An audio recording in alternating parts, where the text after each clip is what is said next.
پھر خواب بتایا، تعبیر بتائی کہ جو نان بائی نے دیکھا کہ میں نے سر پہ روٹیاں اٹھائی ہوئی ہیں اور اس سے پرندہ کھا رہا ہے، اس کو جرم میں سزا ہوگی اور بادشاہ کو زہر دینے کا جرم اس پہ ثابت ہوگا، اس کو سولی پہ لٹکایا جائے گا اور گدھ آ کر اس کے سر کو نوچیں گے۔ اور جو دوسرا خواب دیکھنے والا ساقی ہے کہ میں انگور نچوڑ رہا ہوں، شیرہ بنا رہا ہوں، اس سے شراب بناتا ہوں اور بادشاہ کو پلاتا ہوں، تو یہ جرم سے بری ہوگا اور اس کو سزا نہیں ہوگی۔ تو روٹی بنانے والے نے زہر دیا تھا بادشاہ مصر کو، یہ یوسف علیہ السلام نے خواب سنا دی۔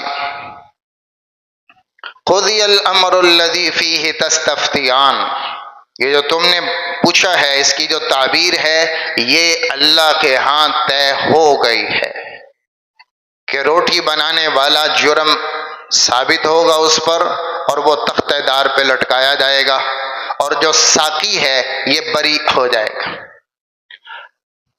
اب جب بادشاہ کی طرف سے پروانہ آیا کہ دونوں قیدی لائے جائیں، فیصلہ ہو گیا ہے کہ روٹی بنانے والے پر زہر دینا ثابت ہو گیا ہے اور ساقی بری ہو رہا ہے۔ دونوں جب جیل سے نکلنے لگے تو یوسف علیہ السلام کو پتا تھا کہ بھئی یہ تو چڑھے گا تختہ دار پر اور یہ بچ جائے گا، تو جس نے بچ جانا تھا ساقی، یوسف علیہ السلام نے اس کے سامنے اپنی فائل کھول دی۔ وقال للذی ظن انہ ناج منہما اذکرنی عند ربک، کہا بھائی دیکھو تو جا رہا ہے بادشاہ مصر کے پاس، ریان بن ولید اس کا نام تھا، تو اس کی خدمت پر دوبارہ مامور ہوگا، اس کو شراب پلائے گا اور اس کا ساقی بنے گا، تو ذرا میرا کیس بھی بادشاہ کو یاد کروا دینا کہ ایک بے گناہ یوسف جیل میں پڑا ہے، اس کی بھی فائل کھولیں، اس کا بھی کیس کھلوائیں، اس کا بھی دیکھیں کہ وہ بے جرم بے گناہ جیل میں پڑا ہے، بڑی دیر ہو گئی ہے، بڑے سال ہو گئے ہیں جیل بھگتتے بھگتتے، اب ذرا میرا ذکر بادشاہ کے آگے کر دینا کہ ایک بے گناہ یوسف جیل میں پڑا۔ وہ نکلا تو اسے یاد نہ رہا کہ بادشاہ کو یوسف کا ذکر کرنا تھا، وہ تو اپنی خوشی میں تھا کہ میں قتل سے بچ گیا، سولی سے بچ گیا، وہ دوبارہ ساقی بنا، لیکن یوسف کا ذکر یاد نہ رہا، اس کو بلا دیا گیا۔ اللہ تعالیٰ کو یہ بات پسند نہیں آئی، اللہ کو یہ بات پسند نہیں آئی کہ یوسف نے بادشاہ کے آگے اپنا ذکر کیوں کروایا۔ کیا ہم بھول گئے ہیں؟ کیا ہمیں نہیں یاد کہ یوسف جیل میں پڑا ہے؟ جو کنویں میں نہیں بھولا وہ جیل میں کہاں بھول جائے گا؟ یوسف علیہ السلام نے میرے علاوہ کو کیوں کہا؟ یہ بات اللہ کو اچھی نہ لگی۔ مجھے کہتا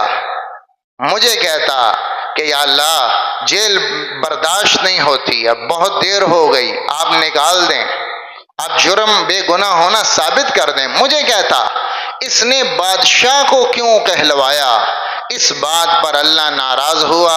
فَأَنْسَاهُ الشَّيْطَانُ ذِكْرَ رَبِّهِ فَلَبِثَ فِي السِّجْنِ بِضْعَ سِنِينَ، جو کام کہا تھا وہ ہوا بھی نہیں، اس نے بادشاہ کے آگے ذکر کیا بھی نہیں، اور اللہ ناراض ہو گیا۔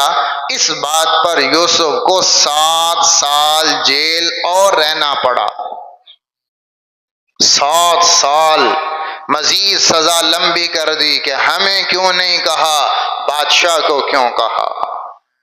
اس بات پر اللہ ناراض ہوا۔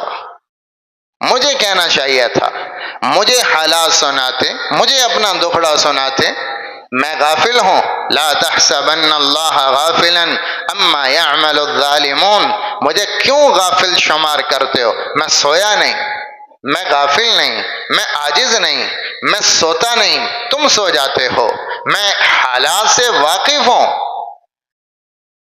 حالات سنانا تو درخواست دینا ہے، مجھے بتانا نہیں ہے، بتانے کی ضرورت نہیں، میں جانتا ہوں لیکن میں دیکھتا ہوں کون میرے پاس آتا ہے اور کون غیروں کے پاس اپیلیں لے کے جاتا ہے۔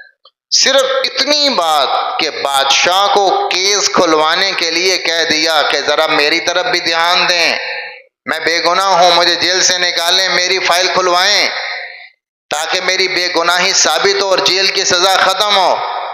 یہ پیغام جو بھجوایا اس پر اللہ ناراض ہو گیا کہ مجھے کیوں نہیں کہا، مجھے کہنا چاہیے تھا۔ میرے محترم بھائیوں، ہر حال میں اللہ کو کہنا ہے، لوگوں سے کچھ نہیں کہنا۔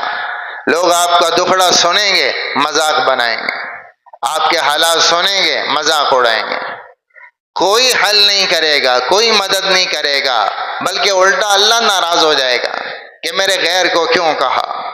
یوسف علیہ السلام 7 سال جیل اس بات پر لمبی کر دی کہ میرے سامنے درخواست لاتا، بادشاہ کو کیوں کہا۔